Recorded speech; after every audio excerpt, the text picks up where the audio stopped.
नमस्कार दोस्तों, आप सभी का आपके अपने YouTube channel MP study IQ GK के YouTube चैनल पर बहुत स्वागत है। फ्रेंड्स, आज की वीडियो में रीजनिंग के प्रैक्टिस सेट को लेकर आए हैं जो कि आपके RRB, NTPC, SSC, RP constable, इसी प्रकार गवर्नमेंट एग्जाम पूछे गए हैं।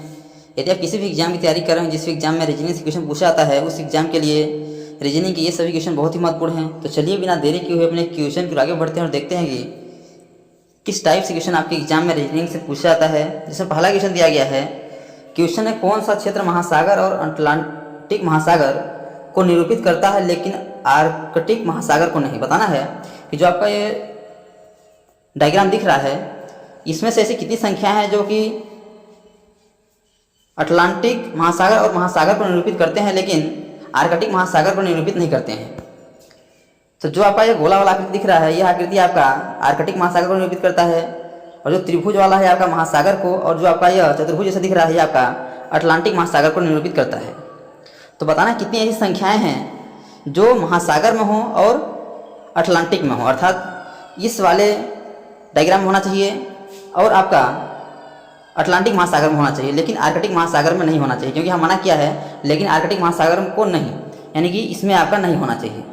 तो आप देखेंगे तो दोनों में कौन सा है, तो दोनों में आपका जो 7 है ना, 7 क्या है, दोनों में है, क्योंकि आपका आर्कटिक महासागर में नहीं है लेकिन जो आपका है 7 है, यह आपका अटलांटिक महासागर में भी है और महासागर में भी है।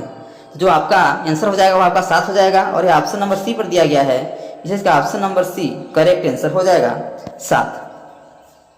नेक्स्ट क्वेश्चन दिया गया है कि निम्न विकल्प में से असंगत विकल्प का चयन करें। बताना है जो आपके 4 ऑप्शन है इसमें से असंगत कौन सा। असंगत यानी कि जो आपके 3 ऑप्शन हैं उसमें एक ही नियम लगेगा और एक ऑप्शन में आपका अलग नियम लगेगा, बस हमें अलग की पहचान करना है। तो आप ध्यान से देखेंगे तो 19:361, 23:539, 28:784 और 70:289। तो बताना है इसमें 4 ऑप्शन से अलग कौन सा, यानी कि इसमें अलग कौन सा, असंगत कौन सा है। तो आप ध्यान से देखेंगे तो यदि हम 19 का स्क्वायर कर देंगे तो हमारा 361 हो जाएगा। यदि हम 23 का स्क्वायर करेंगे, 23 का स्क्वायर करेंगे तो यदि 23 का स्क्वायर करते हैं तो क्या हो जाएगा आपका 529 हो जाएगा। और यदि जो 28 है, यदि 28 का स्क्वायर करेंगे, 28 का यदि स्क्वायर करेंगे तो हमारा क्या हो जाएगा 784 हो जाएगा। और 70 का यदि स्क्वायर करेंगे तो क्या हो जाएगा आपका 289 हो जाएगा। अब आप ध्यान से देखिएगा इसमें दिया क्या है। यदि हम 19 का स्क्वायर करेंगे तो 361 होगा और ये आपका ऑप्शन नंबर में दिया गया है। फिर यदि हम 23 का स्क्वायर करेंगे तो आपका 529 होना चाहिए, लेकिन दिया क्या है 559 दिया है। आगे देखिए यदि हम 28 का स्क्वायर करेंगे 784 होता है और 784 आपका दिया गया है। यदि हम 70 का स्क्वायर करते हैं तो 289 होता है और 289 भी दिया गया है। यानी कि यदि हम 19 का स्क्वायर करेंगे तो आपका 361 ही होगा, ये भी आपका दिया गया, ये भी सही है। यदि हम 28 का स्क्वायर करेंगे 729 होगा, ये भी आपका सही है। यदि 70 का स्क्वायर करेंगे 289 होगा, भी सही है। लेकिन जो आपका ऑप्शन नंबर बी है 23:539, यदि इसके जगह पे 529 होता तो क्या होता है, ये भी सही हो जाता। लेकिन अलग कौन सा है, ऑप्शन नंबर बी है, क्योंकि आपका स्क्वायर नहीं है, जिसका option number B correct answer हो जाएगा।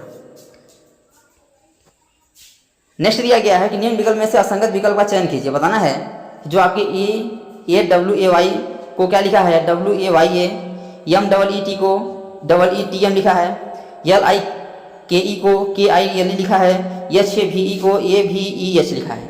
तो बताना इसमें से अलग कौन सा, यानी असंगत कौन सा है। तो आप ध्यान देखिएगा इसमें किया क्या है, जो आपका शुरू वाला अक्षर है उसे लास्ट में लिख दिया है, और आपका WAY फिर ए फिर एम को लास्ट में कर दिया है और EET फिर एम। उसी प्रकार से यहाँ देखिएगा ऑप्शन नंबर डी में इसमें क्या किया है, शुरू वाले को लास्ट में कर दिया है और AVE आपका लिखा है। लेकिन यदि ऑप्शन नंबर सी की बात करेंगे तो यहाँ भी क्या होना चाहिए, यहाँ IKE और EL होना चाहिए, लेकिन इसमें क्या KILE है। तो आपका अलग कौन सा होगा, ऑप्शन नंबर सी हुआ, इसका option number C correct answer हो जाएगा। नेक्स्ट क्वेश्चन है, यह क्वेश्चन आपका वेन डायग्राम से है। क्वेश्चन है कि निम्नलिखित वर्गों में सही वेन आरेख का ज्ञात कीजिए। बताना है कि जो आपका यह बहुभुज, चतुर्भुज और त्रिभुज है, इसके बीच सही वेन डायग्राम क्या हो जाएगा। तो सबसे पहले आपको समझना पड़ेगा कि बहुभुज, चतुर्भुज और त्रिभुज के बीच संबंध क्या है। तो जो बहुभुज के अंतर्गत चतुर्भुज ही आएगा और बहुभुज के अंतर्गत आपका त्रिभुज भी आएगा, लेकिन त्रिभुज और चतुर्भुज आपस में कोई संबंध नहीं है। तो सबसे पहले आप बड़ा सा बना लेंगे बहुभुज का डायग्राम, और इस बहुभुज के अंतर्गत रहेंगे चतुर्भुज को और बहुभुज के अंतर्गत रहेंगे त्रिभुज को। तो इस प्रकार से वेन डायग्राम बनेगा, और इस प्रकार से आपका ऑप्शन नंबर ए में है, इसका option number A correct answer हो जाएगा। नेक्स्ट क्वेश्चन है कि निम्नलिखित श्रृंखला के क्रमिक रूप को पूर्ण कीजिए। बताना है कि 7 5 ये आपका खाली स्थान है 2, खाली स्थान 5 3, खाली स्थान 7, खाली स्थान 3 2, खाली स्थान 5 2, खाली स्थान 2। तो बताना है कि इसमें हम क्या भर दें, हमारा एक क्रम के अनुसार चलने लगे। तो पहले आपको काउंटिंग कर लेना है, 1 2 3 4 5 6 7 8 9 10 11 12 13 14 15 16, क्या है आपके कुल 16 हैं। जब 16 है तो 16 का पेयर क्या बनता है, 4 और 4 का बनता है। यदि 16 है तो 16 का पेयरिंग क्या होगा, 4 और 4 का होगा। जब 4 और 4 का होगा तो 4 आपका देखिएगा 4 यहाँ से हो गया, फिर आपका 4 यहाँ से हो गया, फिर देखिएगा आपका 4 ये हो गया और 4 आपका यहाँ से हो गया। अब 7 5 और अब खाली स्थान है, फिर 2 है, तो 5 के बाद क्या है आपका यहाँ 3 है, क्या कर देंगे आप यहाँ 3 भर देंगे, 3 भर देंगे, 3 भर दिए।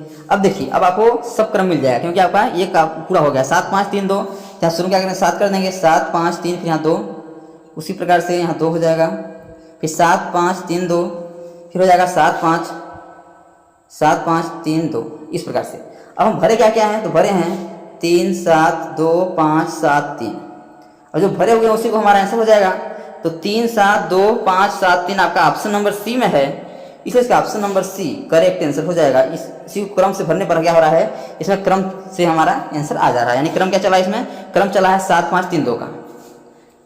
नेक्स्ट क्वेश्चन है कि दी गई श्रृंखला श्रेणी में गलत पद ज्ञात कीजिए। ये बहुत ही आसान क्वेश्चन है। बताना है कि 125 512 343 27 और आपका 64 जो आपका दिया गया है, तो इसका आपका इसमें गलत कौन सा है। तो ध्यान देखिएगा, जो 125 है यह 5 का क्यूब होता है, 5 का क्यूब, 512 8 का क्यूब होता है, 512 आपका यह 8 का क्यूब होता है, 343 आपका 7 का क्यूब होता है, 7 का क्यूब, और आपका जो आपका 27 है ये आपका 3 का क्यूब होता है, 3 का क्यूब होता है, और 64 आपका 4 का क्यूब होता है। अब देखिएगा यहाँ से कुछ भी समझ आने वाला नहीं है क्योंकि 5 का क्यूब, 8 का क्यूब, 7 का क्यूब, 3 का क्यूब, 4 का क्यूब। तो अब यहाँ से ध्यान से यदि भाज्य भाज्य का लॉजिक लगाएंगे तो इसमें आपको समझ नहीं आएगा क्योंकि 8 क्या है भाज्य है, 7 अभाज्य है, 5 आपका अभाज्य है, 3 अभाज्य है, 4 भाज्य है, इसमें आपका आंसर नहीं आने वाला, सम विषम से भी नहीं आने वाला है। तो अब ध्यान देंगे, जो आपका 125 है केवल 5 का क्यूब है, 512 क्या है केवल 8 का क्यूब है, 343 क्या है केवल 7 का क्यूब है, 27 क्या है केवल 3 का क्यूब है। लेकिन जो 64 है यह 4 का क्यूब के इस साथ साथ 8 का स्क्वायर भी है। तो अलग कौन सा हुआ आपका, अलग ऑप्शन नंबर बी जो दिया गया 64, यही आपका अलग हो जाएगा क्योंकि यह स्क्वायर भी है और क्या है क्यूब भी है, तो इन सबसे क्या है अलग है, इसलिए इसका option number B correct answer हो जाएगा। नेक्स्ट क्वेश्चन है कि निम्नलिखित श्रृंखला में प्रश्न के स्थान पर कौन सी संख्या होगी। बताना है कि 5 8 13 21, तो अगला क्या होगा। बताना है कि 5 8 13 21 अगला क्या होगा। बहुत ही आसान क्वेश्चन है। अब कैसे आसान है देखिएगा, यदि 5 से 8 की ओर जाएंगे तो हमारा +3 हुआ है, प्लस का 3, 8 से यहाँ प्लस का 5, फिर प्लस का 8। यहाँ से आपको कोई लॉजिक समझ आने वाला नहीं है क्योंकि प्लस का 3, प्लस का 5, फिर आपका प्लस का 8। ये फिर यहाँ से करेंगे देखेंगे तो आपका यह प्लस का 2 हुआ है, फिर प्लस का 3, तो फिर प्लस 4 कर देते हैं, मानते हैं कर देख लेते हैं, प्लस 4 कर देते हैं। 8 में 4 जोड़ेंगे तो 12 हो जाएगा, 12 को हम 1 से जोड़ने का हो जाएगा आपका 33 हो जाएगा। अब 33 ऑप्शन में नहीं है, यानी यह लॉजिक इसमें नहीं लगेगा। तो अब क्या करना है आपको, दूसरा लॉजिक सोचना है। अब दूसरा लॉजिक क्या लगा सकते हैं हम, दूसरा लगा सकते हैं यदि हम 5 और 8 को जोड़ देते हैं क्या हो जाएगा आपका, यदि 5 और 8 को जोड़ते हैं 13 हो जाएगा, फिर 8 और 13 को जोड़ेंगे तो 21 हो जाएगा, फिर 13 और 21 को जोड़ेंगे तो जो होगा वो हमारा आंसर हो जाएगा। यानी पहले इसको जोड़ना है, यानी पहली और दूसरी संख्या को जोड़ के तीसरी संख्या मिल रहा है, फिर दूसरी और तीसरी संख्या को जोड़ के चौथी संख्या मिल रहा है, फिर तीसरी और चौथी संख्या को जोड़ेंगे तो 5वीं संख्या मिल जाएगी। तो 13 और 21 जोड़ने का हो जाएगा आपका 34 हो जाएगा, 34 हो जाएगा। यानी अगला संख्या क्या होगा, इसके स्थान पर 34 होगा, और ये ऑप्शन नंबर ए पर दिया गया है, इसका option number A correct answer हो जाएगा। नेक्स्ट क्वेश्चन है कि नीचे दिए गए शब्द में से संबंधित शब्द को चुनिए। बताना इस पर तालाब का संबंध पानी से है, उसी प्रकार माउंटेन का संबंध किससे हो जाएगा। तो सबसे पहले आपको समझना है कि तालाब का संबंध पानी से किस प्रकार है, उसी प्रकार से माउंटेन का संबंध बताना है। तो तालाब में क्या होता है, पानी होता है, और माउंटेन में क्या होता है, तो ऑप्शन है पक्षी, चढ़ना, जानवर या चट्टान। तो जिस प्रकार से तालाब में पानी होता है उसी प्रकार से माउंटेन में आपका चट्टान होता है, इसलिए इसका ऑप्शन नंबर जो डी है ही आपका राइट आंसर हो जाएगा, चट्टान। नेक्स्ट क्वेश्चन है और बहुत ही आसान क्वेश्चन है। क्वेश्चन है कि निम्नलिखित प्रश्न में सदस्यता को पूर्ण कीजिए। बताना है जिस प्रकार लेफ्ट का संबंध राइट से है उसी प्रकार वर्टिकल का संबंध किससे हो जाएगा। यह क्वेश्चन आपका विलोम शब्द यानी अपोजिट शब्द से है कि लेफ्ट का राइट, तो वर्टिकल क्या हो जाएगा। जिस प्रकार लेफ्ट का संबंध राइट से, उसी प्रकार वर्टिकल का संबंध आपका हॉरिजॉन्टल से हो जाएगा। और ये ऑप्शन नंबर सी पर दिया गया है, इसका option number C correct answer हो जाएगा।